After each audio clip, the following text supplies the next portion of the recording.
Ribbon grass ഇവിടെ ഒരു കുഞ്ഞ് ചെടിച്ചട്ടിയിലാണ്, കണ്ടില്ലേ? 2 തരം കാണുന്നുണ്ട്. പക്ഷേ യഥാർത്ഥത്തിൽ കൊണ്ടുവന്നപ്പോൾ ഒരു തരം ഉണ്ടായിരുന്നുള്ളൂ, ആ വാരിഗേഷൻ ഉള്ളത്, ക്രീം കളറും പച്ചയും കൂടെ ആയിട്ടുള്ളത്. പക്ഷെ കുറച്ച് കഴിഞ്ഞപ്പോൾ കുറച്ച് ഭാഗം ഇങ്ങനെ വാരിഗേഷൻ ഇല്ലാണ്ടായിട്ട് വന്നു. കഴിഞ്ഞ ദിവസം വേറെ സ്ഥലത്ത് പോയപ്പോൾ ഇതിൻ്റെ ഒരു 4 ഇരട്ടി വീതി ഉണ്ട് അവിടുത്തെ റിബൺ ഗ്രാസിൻ്റെ ഇലകൾക്ക്. അതിലും ഉണ്ടായിരുന്നു ഇതേപോലെ വാരിഗേഷൻ ഉള്ളതും ഇല്ലാത്തതും.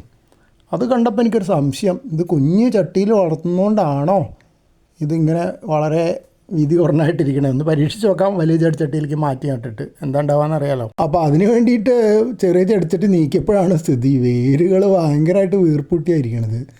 അപ്പോൾ ഞാനൊരു കുറേ കൂടെ വലിയ ചെടിച്ചട്ടി എടുത്തിട്ട് അതിൽ കുറേ ചാണകപ്പൊടിയും പോട്ടിംഗ് മിക്സ്, ചകിരിച്ചോറൊക്കെ കണ്ടില്ലേ അവിടെ, ഒക്കെ ഇട്ട് അതിലൊരു വലിയ കുഴിയൊക്കെ ഉണ്ടാക്കി ആ കുഴിയിൽ നിന്ന് മാറ്റിയെടുത്ത മണ്ണും പോട്ടിംഗ് മിക്സൊക്കെയാണ് കാണുന്നത്.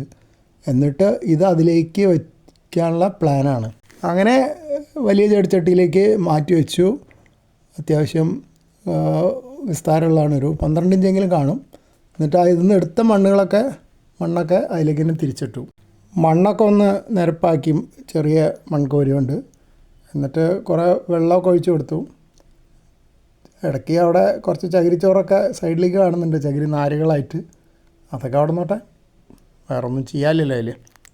അപ്പോൾ ഇനി കാത്തിരിപ്പാണ്, വളർച്ച കൂടുമോ എന്നറിയണം.